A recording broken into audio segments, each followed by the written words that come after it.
लोहे के 3 घनों की भुजाएँ क्रमशः 30 सेंटीमीटर, 40 सेंटीमीटर, 50 सेंटीमीटर है। इन्हें पिघलाकर एक घन बनाया गया है। इस घन की भुजा कितनी है आपको बताना है। ठीक है? ये आपका क्या है मोस्ट इम्पोर्टेंट लिख सकते हो। ठीक है? क्या है आपका मोस्ट इम्पोर्टेंट टाइप 5 देखो लोहे के 3 घनों की भुजाएँ दिया है क्रमशः 3 सेंटीमीटर, 40 सेंटीमीटर तथा 50 सेंटीमीटर है। इन्हें पिघलाकर एक हमें घन बनाना है, तो उस घन की भुजा क्या होगी बताना है। ठीक? जब जैसे कि 3 अलग-अलग साइज़ की क्या है घन है। ठीक? उसको पिघला करके हमें एक बड़ा घन बनाना है, तो उस बड़े घन की भुजा की लंबाई क्या होगी इसको बताना है हमें। ठीक है? तो जब हम छोटे घन को पिघला करके बड़े घन बनाते हैं, तो क्या चीज़ बदलता नहीं है? क्या नहीं बदलता? आयतन। ठीक, आयतन नहीं बदलता। ठीक, याद रखना। क्या नहीं बदलता है? आयतन नहीं बदलता है। ठीक है? तो आयतन नहीं बदलता है तो तीनों घनों का पहले क्या करेंगे? आयतन निकालेंगे। तीनों घनों को क्या निकालेंगे? आयतन। ठीक है, चलो। पहला वाला घन का आयतन निकालो। जो पहले वाला घन है उसका आयतन। आयतन क्या हो जाएगा? आयतन का फार्मूला क्या होता है? घन का A का 6h। A का आयतन का फार्मूला A का क्यूब होता है। ठीक है, आयतन का फार्मूला क्या होता है? A का क्यूब। घन का है ना? तो पहले के लिए निकाल रहे हैं तो 30 को 3 बार लिख दो। क्या हो जाएगा? 3 के 9 9 तिया 27 और 3 जीरो और ले लो। ठीक है, पहले घन का हो गया। फिर दूसरे घन का निकालेंगे। दूसरे घन का आयतन निकालेंगे तो क्या होगा? 40 गुणा 40 गुणा 40। ठीक है, 3 बार कर देंगे। 40 का गुणा तो क्या हो जाएगा? 4 से 16 16 चौक 64 64,000 हो जाएगा। 64,000। फिर तीसरे घन का निकालेंगे तो 50 दिया है 125 50 गुणा 50 गुणा 50 कर देंगे। क्या हो जाएगा? 5 पंचे 25 25 पंचे 125 और 3 जीरो और ले लो। ठीक है, तो कितना हो गया? 1,25,000। ठीक, अब बड़े घन का आयतन देखो तो तीनों को क्या कर दो? जोड़ दो। तो चौथा कंडीशन में क्या आएगा? बड़ा घन का आयतन। बड़ा घन का आयतन। ठीक है, तीनों को जोड़ेंगे तो बनेगा ना। तो क्या हो जाएगा? तीनों को जोड़ दो बड़ा घन का आयतन निकालने के लिए। 27,000 धन 64,000 धन 1,25,000। ठीक है, कितना हो जाएगा? देखो तीनों में 3 जीरो है तो 3 जीरो ले लो भाई। पहले 3 जीरो पहले लिख लो। ठीक है, फिर उसके बाद ये 5 और 4 9 और 9 7 कितना हो जाएगा?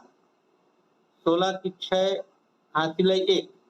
ठीक है, 3 हो गया 2 1 3 और 3 और 6 9 और 9 2 11 की 1 और हाथ लाई 1 कितना हो जाएगा? 2 216। ठीक है, हो गया बड़ा घन का आयतन। ठीक है, हमें क्या निकालना है? घन की भुजा निकालना है। क्या निकालना है? घन की भुजा। तो आयतन बराबर फार्मूला क्या होता है? A का क्यूब।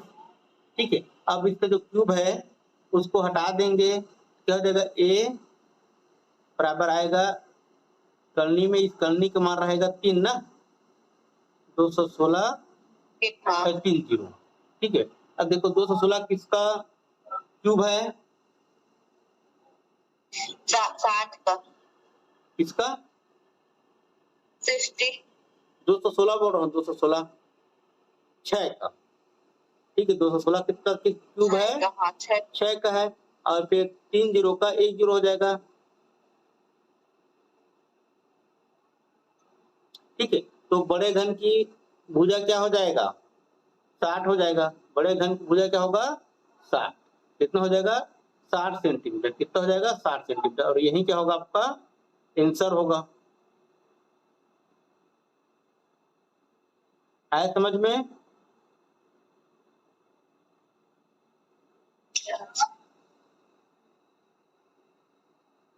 इसी तरह से निकालते हैं, ठीक है। और बहुत इंपॉर्टेंट है,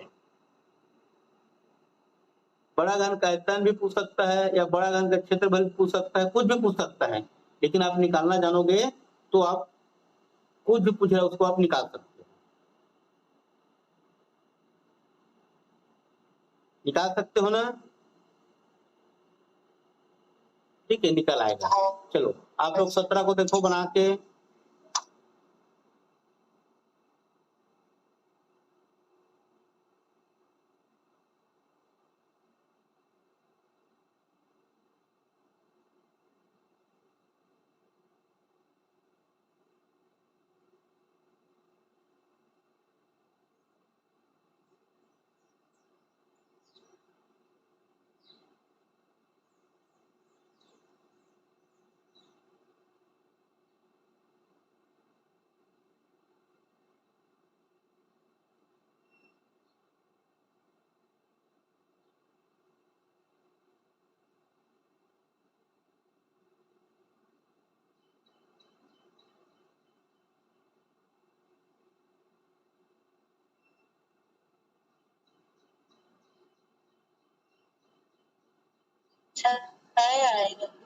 उत्तर है 17 में 6 आएगा, आंसर क्या आएगा 17 में 6।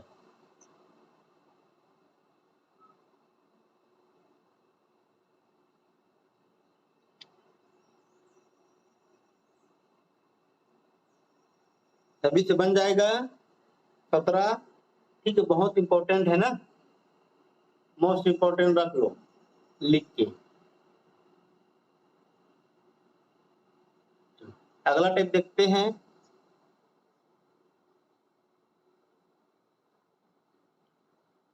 दो घनों के कोरों की लंबाई का अनुपात दिया है 3:5। ठीक, इनके पृष्ठों के क्षेत्रफलों का अनुपात क्या होगा बता पूछ रहा है।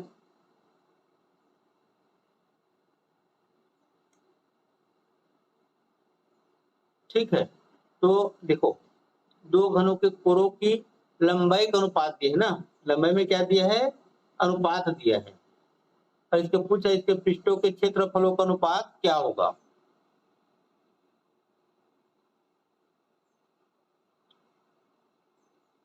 तो चलो बनाते हैं। ठीक है, दो घन मान लो, आप ए और बी दो घन मान लो।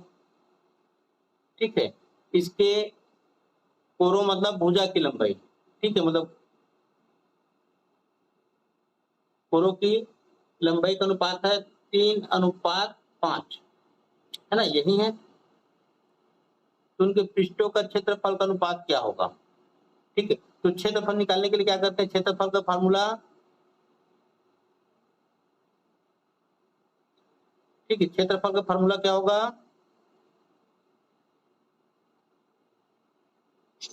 होगा। ठीक है, पृष्ठों को बोला है तो क्या होता है, वक्र पृष्ठ निकाल लो।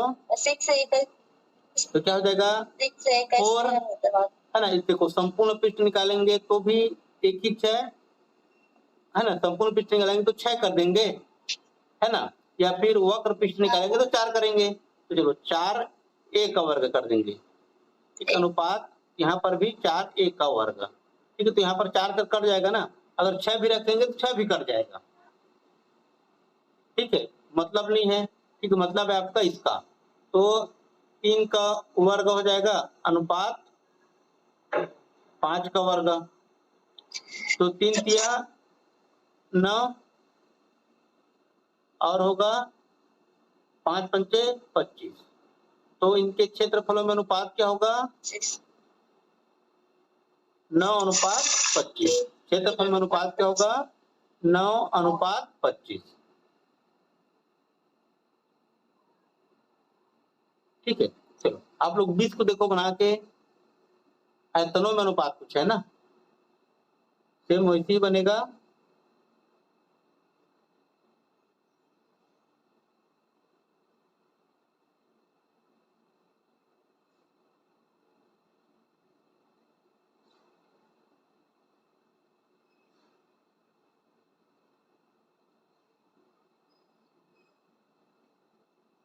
64:125। बीच हाँ, में 64:125 आएगा। ठीक है, क्या आएगा? 64:125। आगे देखें, बन जाएगा सभी से।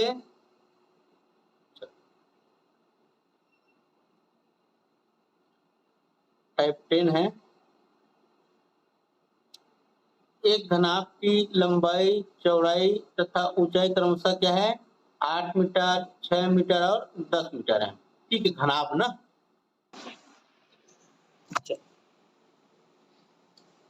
तो उस घनाभ का आयतन, संपूर्ण पृष्ठ का क्षेत्र तथा विकर्ण भी ज्ञात करना है। ठीक है, सभी चीज पूछ रहे हैं मतलब यहाँ पर। तो चलो देखते हैं घनाभ के बारे में पूछ रहे हैं। तो घनाभ का आयतन, आयतन बराबर क्या होगा? लंबाई गुणित चौड़ाई गुणित ऊंचाई। ठीक है, तीनों भुजा को ले लेते हैं, है ना। तब आयतन निकलता है आपका लंबाई गुणा चौड़ाई गुणा ऊंचाई। ठीक है, तो चलो रख दो तीनों मान को। तो लंबाई दिया है 8, चौड़ाई दिया है 6 और ऊंचाई दिया है 10। कितना होगा? 8 छक्का 48 और 0 का 0, कितना हो जाएगा? 480। ये हो गया आपका आयतन। ठीक है, संपूर्ण पृष्ठ निकाल लो। तो संपूर्ण पृष्ठ का फार्मूला क्या रहेगा? 2। ठीक है, 2 ही कॉमन निकलता है ना।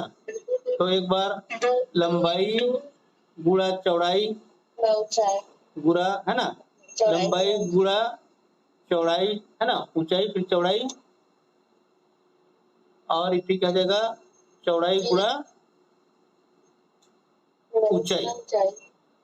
ठीक है, यहाँ पर ना, ठीक है, प्लस रहेगा। चौड़ाई लेना है, उसके बाद चौड़ाई और ऊंचाई, फिर ऊंचाई और धन। ठीक है, ये रहेगा। ठीक है, लंबाई गुणा ऊंचाई धन। ठीक है, प्लस रहता है ना बीच में। फिर लंबाई गुणा चौड़ाई, फिर धन, फिर क्या रहेगा?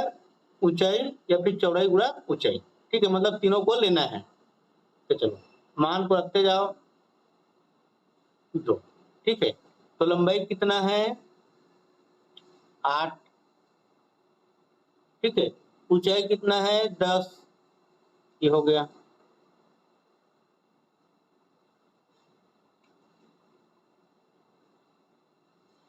ठीक है,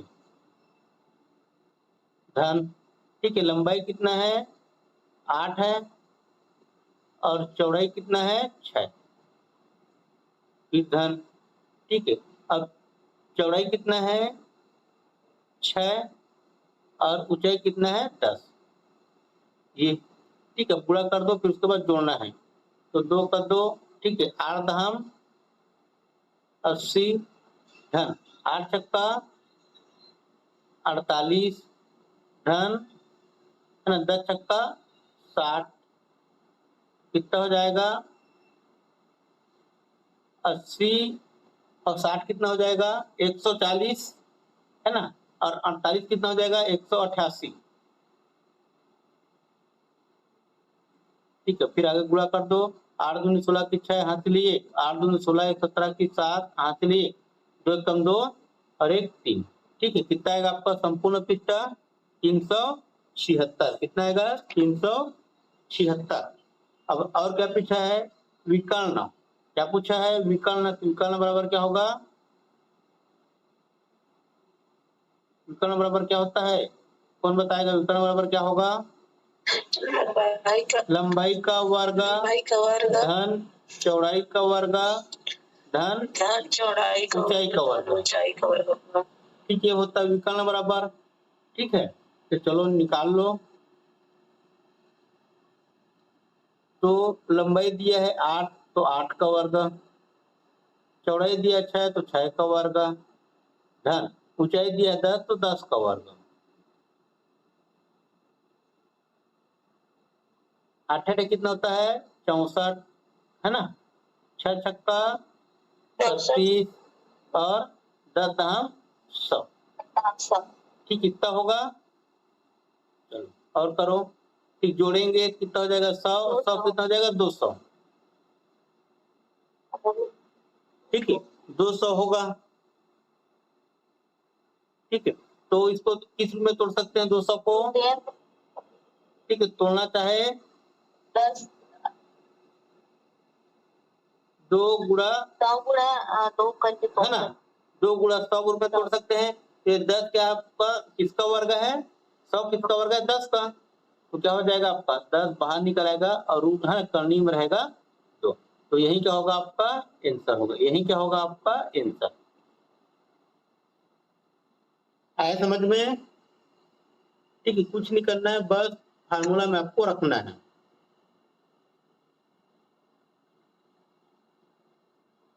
ठीक है, तो देखो आप लोग 24 को बना के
विकर्ण आए हैं 25 और आयतन 2160 आया है और संपूर्ण पृष्ठ 1056।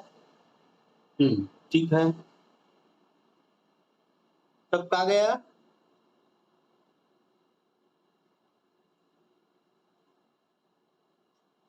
आयतन है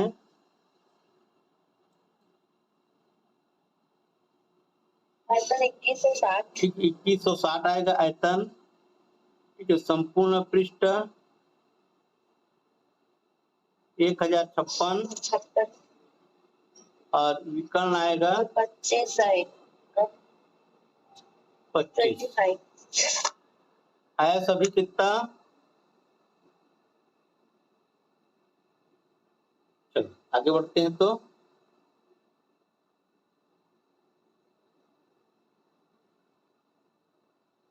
देखो 11 एक 12 सेंटीमीटर लंबे 6 सेंटीमीटर चौड़े तथा 4 सेंटीमीटर ऊंचाई के आयताकार डिब्बे में रखी जा सकने वाली अधिकतम लंबाई की पेंसिल की लंबाई क्या होगी आपको बताना है। ठीक है, जैसे कि मान लो ये आपका घनाभ है,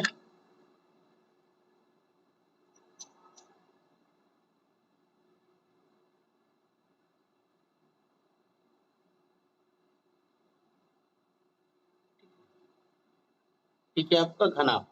अब घनाभ के कौन से कंडीशन में रखेंगे, तो अधिकतम लंबाई का कोई भी चीज रख सकते हैं। ठीक है, यहाँ पर पेंसिल बोल रहा है, पेंसिल के छोड़ दूसरा कुछ भी बोल सकता है। ठीक है, तो हम लोग ठीक है इस किनारे से, ठीक इस किनारे से ये किनारे तक जाएंगे, मतलब विकर्ण पर। ठीक है, घनाभ के विकर्ण पर हम लोग क्या रख सकते हैं, अधिकतम लंबाई की कोई भी वस्तु रख सकते हैं। ठीक है, विकर्ण से बड़ा और कोई नहीं हो सकता। ठीक है, मतलब यहाँ पर आपको डायरेक्ट नहीं बोल रहा है विकर्ण निकालो। ठीक, आपको यहाँ पर घुमा के पूछ रहा है कि विकर्ण निकालना है। ठीक है, लेकिन आपको यहाँ पर समझना है कि विकर्ण यहाँ से हमें ज्ञात करना है। ठीक है, अगर हम लोग किसी भी घनाभ में या घन में, है ना, अधिकतम लंबाई का कोई वस्तु रखते हैं तो विकर्ण के बराबर होगा।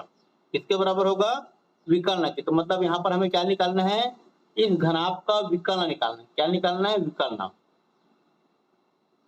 तो विकर्ण बराबर क्या होगा, है ना, लंबाई का वर्ग धन चौड़ाई का वर्ग धन ऊंचाई का वर्ग, ये होगा विकर्ण बराबर। तो चलो रख दो मान को, है ना, लंबाई दिया है 12 तो 12 का वर्ग, धन चौड़ाई दिया है 6 तो 6 का वर्ग, और ऊंचाई दिया है 4 तो 4 का वर्ग। क्या होगा, 12 144, 6 छक्का 36, और कितना होगा 4 चौक 16, कितना होगा 4 चौक 16, तो कितना हो जाएगा आपका, ये हो गया 50, 150 हो गया, 80, कितना हो गया 196। अब 196 किसका वर्ग है, कौन बताएगा, सर किसका, 14 का। तो विकर्ण बराबर होगा 14 सेंटीमीटर। ठीक है, तो अधिकतम लंबाई की पेंसिल की लंबाई क्या होगी, 14 सेंटीमीटर। और यही क्या होगा, आपका आंसर होगा, यही क्या होगा आपका आंसर। ठीक है, किसी को समस्या, केवल आपको क्या करना है, फार्मूले पर रख देना है और कुछ नहीं करना है।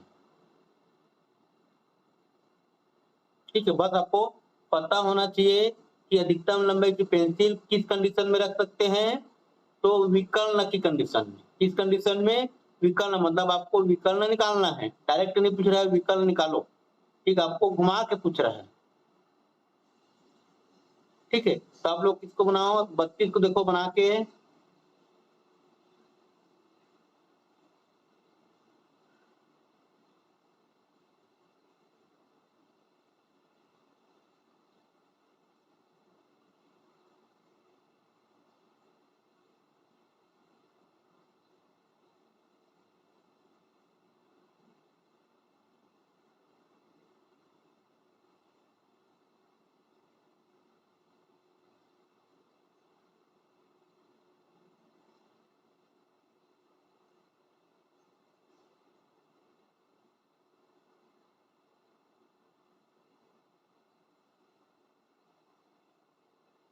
आएगा 32 में कितना आएगा 17, 32 में कितना आएगा 17। ठीक है, चलो आगे देखते हैं। टाइप 13, एक लंबवृत्तीय बेलन का वक्र पृष्ठ, संपूर्ण पृष्ठ, आयतन ज्ञात करना है जिसकी ऊंचाई 30 सेंटीमीटर तथा जिसकी आधार की त्रिज्या क्या हो, 28 सेंटीमीटर। ठीक है, लंबवृत्तीय बेलन, तो लंबवृत्तीय बेलन का संपूर्ण पृष्ठ निकालना है ना, क्या निकालना है, संपूर्ण पृष्ठ। तो संपूर्ण पृष्ठ निकालने के लिए क्या करेंगे, लंबवृत्तीय बेलन का फॉर्मूला 2 पाई r ठीक है और ब्रैकेट में r प्लस है संपूर्ण पृष्ठ, ठीक है। संपूर्ण पृष्ठ में क्या करते हैं, वक्र पृष्ठ को लेते हैं। ठीक है, रुको पहले वक्र पृष्ठ दिए है ना, वक्र पृष्ठ को लिखते हैं। लेना है पहले। ठीक है, पहले वक्र पृष्ठ दिया है ना, वक्र पृष्ठ भी पूछा है तो वक्र पृष्ठ लिखते हैं। ठीक है, वक्र पृष्ठ, तो वक्र पृष्ठ बराबर क्या होगा, ठीक है, वक्र पृष्ठ निकालते हैं तो हम लोग क्या करते हैं, जो वृत्त रहता है वृत्त की परिधि को लेते हैं। तो वृत्त की परिधि क्या होगा, 2πr। ठीक है, और उसका ऊंचाई के साथ गुणा कर देते हैं तो क्या होगा आपका h। ये वक्र पृष्ठ हो गया।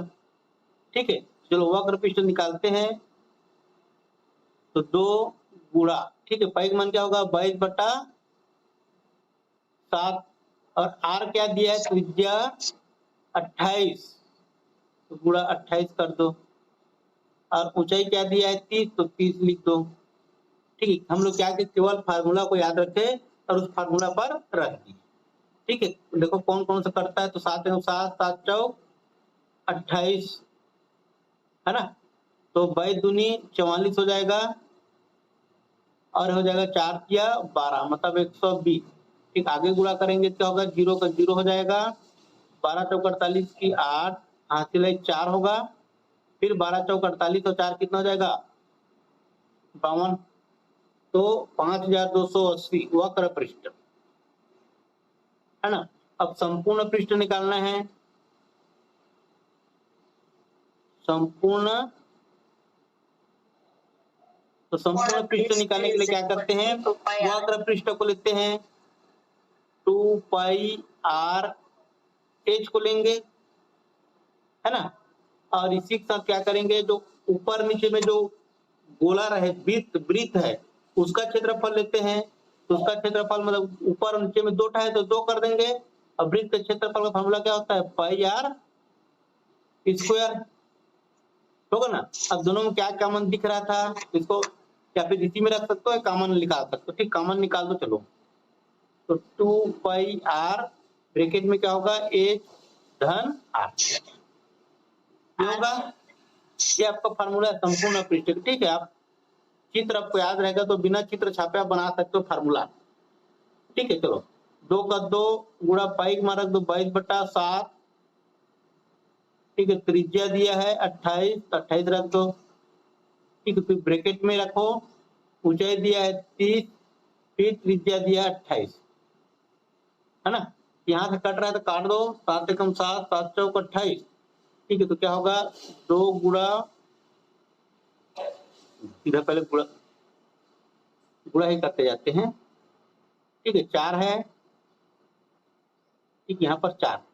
ठीक है, तो क्या जाएगा 22 दूनी 44 हो जाएगा, और क्या होगा 44, तो 44 चौक कितना होगा, तो 4 चौक 16 की 6 यहाँ से लिए, फिर 4 चौक 16 एक बचा है 17 हो जाएगा 176 गुणा। ठीक है, दोनों को जोड़ दो कितना हो जाएगा 58 होगा, क्या होगा 58 है ना। अब इसको गुणा करेंगे तो कितना आएगा हमारा आंसर 10,208। ठीक है, 10,208। ठीक है, संपूर्ण पृष्ठ का है। ठीक है, गुणा करके देख लेना उतना आएगा। और क्या पूछा है आयतन, तो आयतन का फार्मूला क्या होगा, आयतन का फार्मूला क्या होता है, आयतन बराबर होता है, ठीक है, आयतन में क्या होगा, नीचे के जो वृत्त है उसका क्षेत्रफल ले लेंगे तो पाई आर स्क्वायर है ना, और उसका ऊंचाई के साथ गुणा कर देंगे तो h। ठीक है, पाई का मान 22/7, त्रिज्या दिया 28, तो 28 को 2 बार लिख दो, और ऊंचाई दिया है 30। ठीक, कट जाएगा 7 एकम 7, 7 चौक 28। ठीक है, आगे कितना होगा है ना, 4 दूनी 8, फिर 4 दूनी 8 गुणा, ठीक है, 0 का 0 ले लो, 8 से 24 की 4 हासिल 2, 3 दूनी 6 और 6 दू 8। ठीक है, फिर आगे गुणा करोगे ये आएगा 0 का 0 आएगा और फिर या फिर पूरा गुणा करोगे तो आप आएगा 73,920। कितना आएगा आपका आयतन। ठीक है, ऊपर का जो गुणा करोगे कितना आएगा आपके विचार। ठीक है, तो क्या किए, केवल फार्मूला याद रखे। ठीक है, फार्मूला याद रख करके जो पूछ रहा है उसको रखते गए, आपके आंसर आते गए। ठीक है, किसी को समस्या इसमें फार्मूला याद नहीं हो रहा है, यही समस्या होगा, है ना। फार्मूला याद नहीं हो रहा है, यही समस्या होगा। आप सभी के पास रहता है कि फार्मूला याद नहीं होता। ठीक है, तो फार्मूला आपको याद नहीं है, फार्मूला कैसे बनाते हैं इसको जानना है। ठीक, मुझे भी फार्मूला याद नहीं है। ठीक है, आप चित्र कैसे देखो, लंब वृत्तीय बेलन बोल रहा है तो बेलन का आकृति कुछ इस तरह बनता है ना। ये इस चित्र को अपने दिमाग में बिठा सकते हो।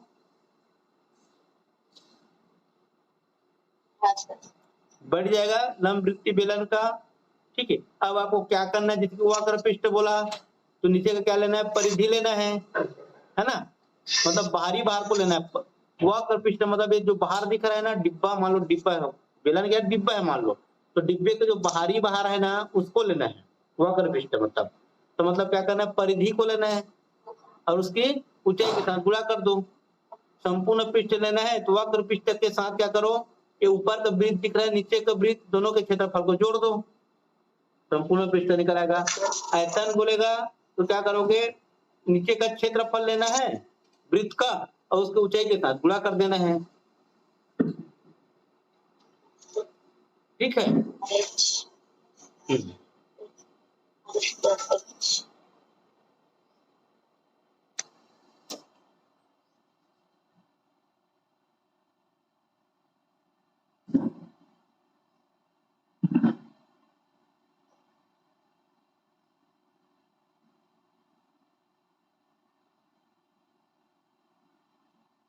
देखो ये वाला क्वेश्चन देखो बना के 41 को। ठीक है, यहाँ पर डायरेक्ट बेलन नहीं दिया रहेगा। ठीक है, मान लो आपको बेलन मतलब क्या क्या दे सकता है, तार दे सकता है,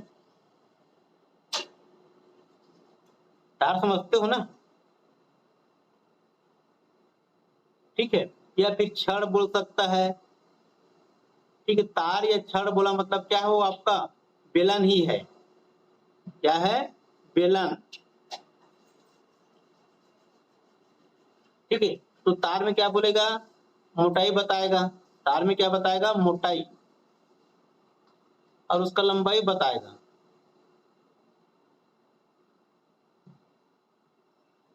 मोटाई बताएगा और लंबाई।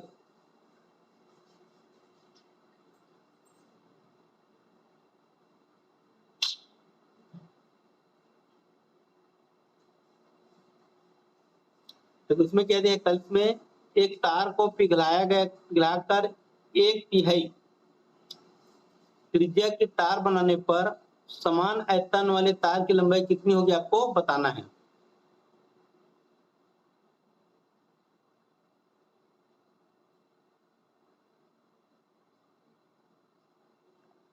देखो बढ़ रहा होगा तो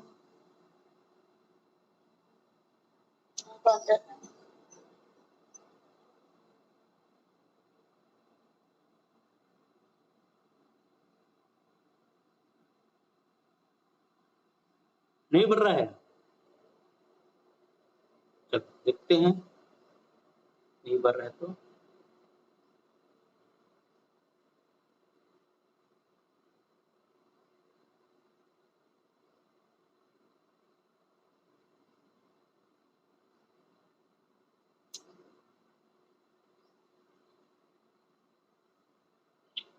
क्या बोल रहा है, एक तार को पिघलाकर, है ना, एक त्रिज्या की तार बनाने पर समान आयतन वाले तार की लंबाई कितना होगी आपको बताना है।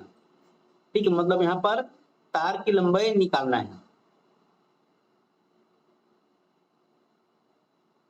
देखो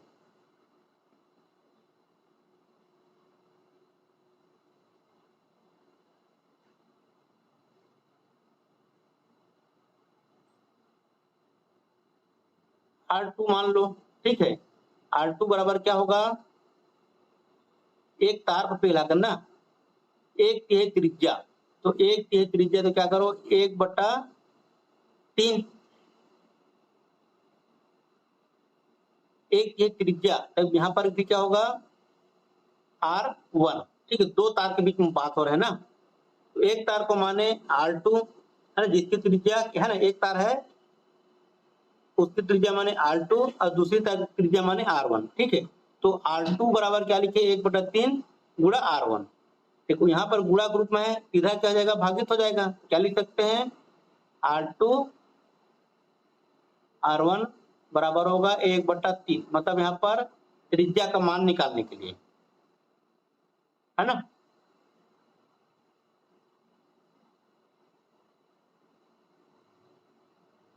त्रिज्या का मान निकालने के लिए, चलो अब यहाँ पर हमें क्या निकालना है, आयतन। समान आयतन वाले तार की लंबाई क्या होगी, तार की लंबाई मतलब ऊंचाई क्या होगी। तो आयतन समान है ना, आयतन क्या है, समान है। तो देखो आयतन का फार्मूला क्या होगा, बेलन का पाई, ठीक है। मान लो यहाँ पर हम लोग मान लेते हैं पाई R1 स्क्वायर H, ठीक है, पहले वाला के माने, ठीक है। फिर आपका दूसरा वाला के मानेंगे तो पाई R2 स्क्वायर H, ये होगा। तो यहाँ पर तो आपका पाई पाई कट जाएगा, कोई मतलब तो नहीं है, ठीक है। देखो R1 क्या दिया है, 3, तो 3 का वर्ग हो जाएगा,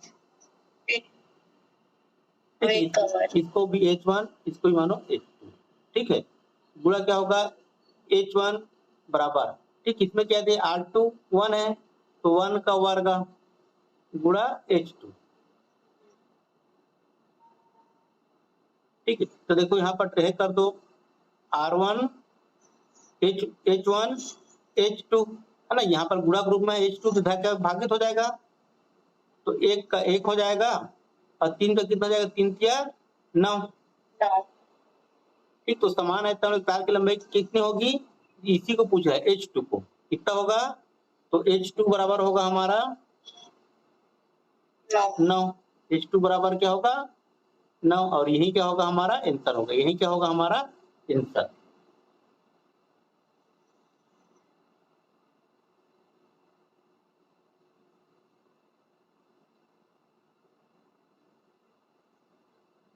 आया समझ में, ठीक है। क्षण को भी दे रहता है, ठीक, आगे पढ़ेंगे, आएगा धीरे धीरे सब चीज, ठीक है। चलो 14 टाइप देखते हैं। दो बेलनों की त्रिज्याओं का अनुपात दिया है 2:3, इनकी ऊंचाई का अनुपात दिया है 5:3, इनके आयतनों का अनुपात निकालना है। क्या निकालना है, बेलन का आयतन का अनुपात, ठीक है। तो फार्मूला बस आपको पता होना चाहिए, फिर आप आसानी से निकाल सकते हो, ठीक, कोई दिक्कत नहीं है। अनुपात ही तो पूछा है ना, और कुछ तो पूछा नहीं है। चलो निकालते हैं अनुपात, तो आयतनों का अनुपात ना, तो आयतन का क्या होगा, पाई R1 स्क्वायर H1 ले लो, ठीक है। फिर पाई R2 स्क्वायर H2, तो पाई पाई काट दो, कोई मतलब तो नहीं है पाई पाई, है ना। अनुपात में पूछा तो अनुपात के मान को अनुपात में ही रख सकते, कोई दिक्कत नहीं है। तो पहले वाला का क्या दिया, 2 दिया है तो 2 का वर्ग हो जाएगा, और ऊंचाई में क्या दिया है, 5 दिया है तो 5 कर दो पहले वाले का। दूसरे वाले का क्या दिया है, 3 दिया है तो 3 का वर्ग कर दो, और फिर क्या दिया है, ऊंचाई में 3 दिया है तो 3 कर दो। तो क्या हो जाएगा, 2 दूने 4 गुणा 5, 3 तिया 9 गुणा 3, तो क्या हो जाएगा, कटेगा क्या, दोनों साइड किसी एक संख्या से नहीं कटेगा, सीधा गुणा कर दो। करता तो काट देते, नहीं कट रहा, सीधा गुणा करो, 5 चौक 20 आएगा और 9 तिया 27। तो आयतनों में अनुपात क्या है, 20:27, कितना है, 20:27।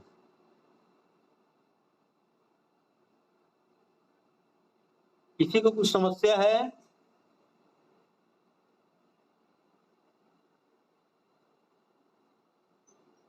समस्या नहीं है।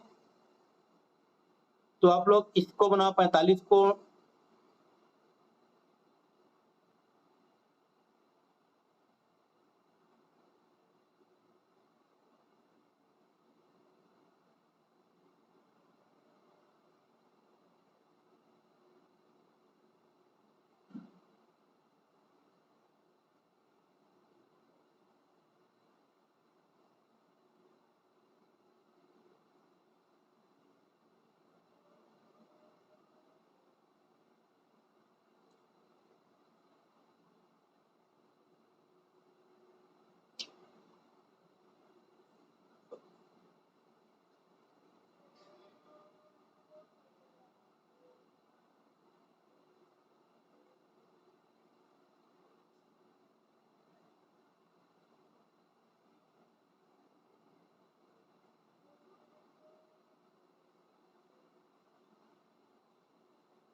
तीनों में पाते ही आएगा। कितना रहा 45 में 3:1।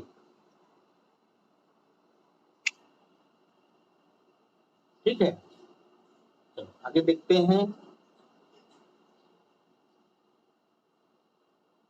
अब यहाँ पर दिया है शंकु ना, किसी शंकु की लंब ऊंचाई 24 सेंटीमीटर है तथा इसके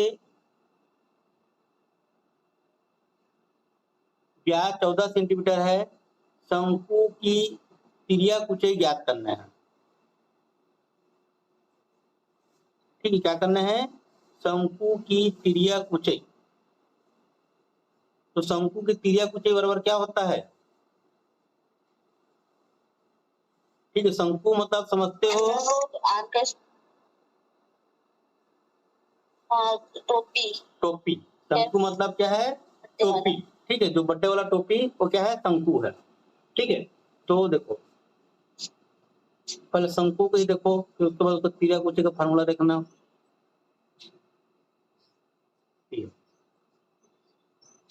इस तरह से रहता है और ये ऊंचाई आपका।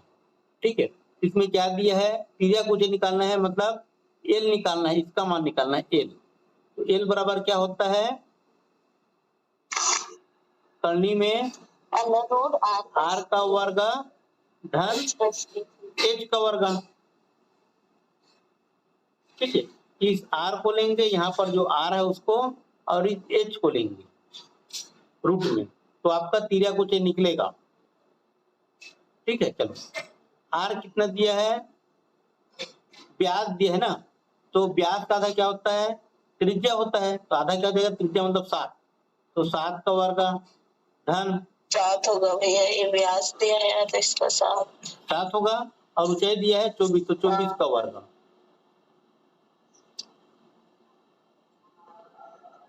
7 सत्ते 49। ठीक है, और 24 से हम कितना होगा? 576।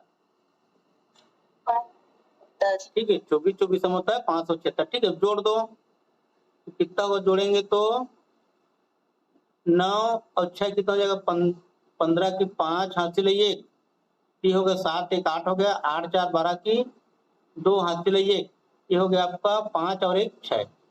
अब 6 से 25 किसका वर्ग है? 25 का। तो तिर्यक ऊंचाई बराबर क्या आएगा? 25। तिर्यक ऊंचाई बराबर क्या आएगा? 25। ठीक है, तो आप आंसर होगा 25। आंसर क्या होगा? 25। यही क्या होगा? आपका आंसर होगा।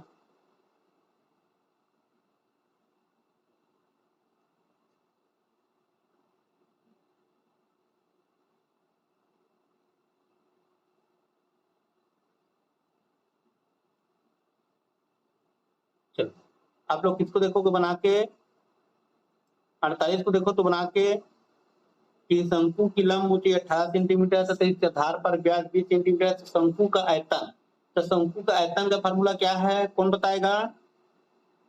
1/3 पाई आर स्क्वायर एच। 1/3 क्या होगा? पाई आर स्क्वायर क्या होगा? एच होगा। ठीक है,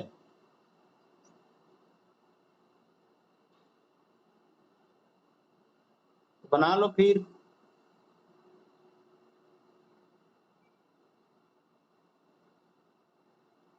कितना रहा 48 में?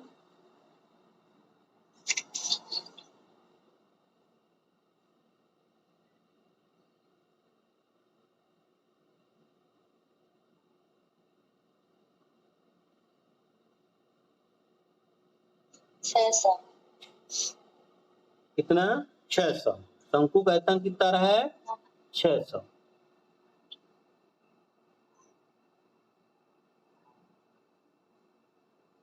ठीक है, देखो 50 को देखो तो बना के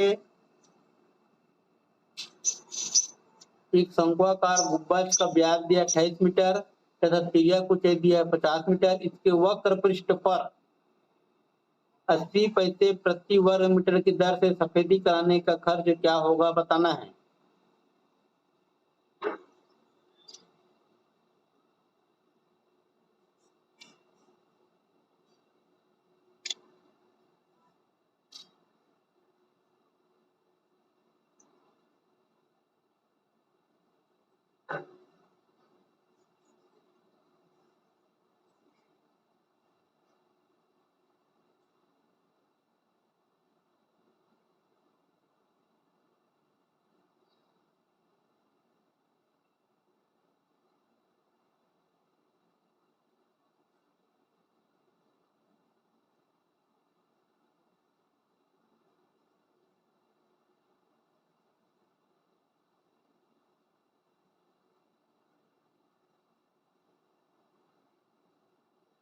ऐसा आएगा सर, लेकिन वक्र पृष्ठ ऐसा आएगा। क्या चीज? शंकु का वक्र पृष्ठ 2200। हाँ 2200 आ रहा है ना? तो उसका सफेदी कराने के खर्च निकालो ना, कितना होगा? 80 पैसे प्रति वर्ग मीटर की दर से। तो पैसे को रुपए में कन्वर्ट करो। हाँ ठीक है।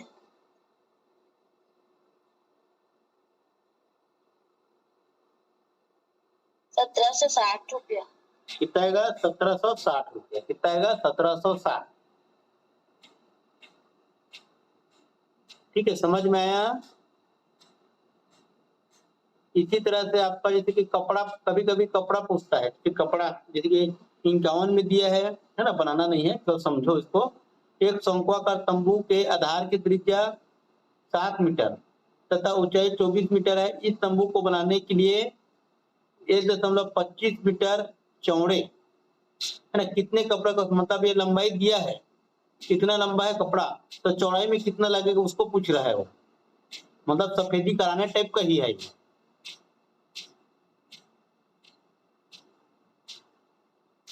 ठीक, वहां पर गुड़ा के यहाँ पर भाग करना पड़ेगा। हाँ भैया, ये सफेदी वाला को कैसे करें? कितना आया इसका लास्ट टाइम? 1760।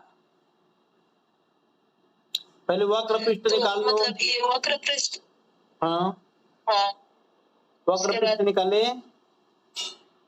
हाँ वक्र पृष्ठ निकला, उसके बाद क्या करो, जो 80 पैसा उसको रुपए में कन्वर्ट करो, फिर उसके साथ उसका गुणा कर दो। हाँ ठीक है, पैसे को रुपए में कन्वर्ट करना है। हाँ ठीक है, हाँ।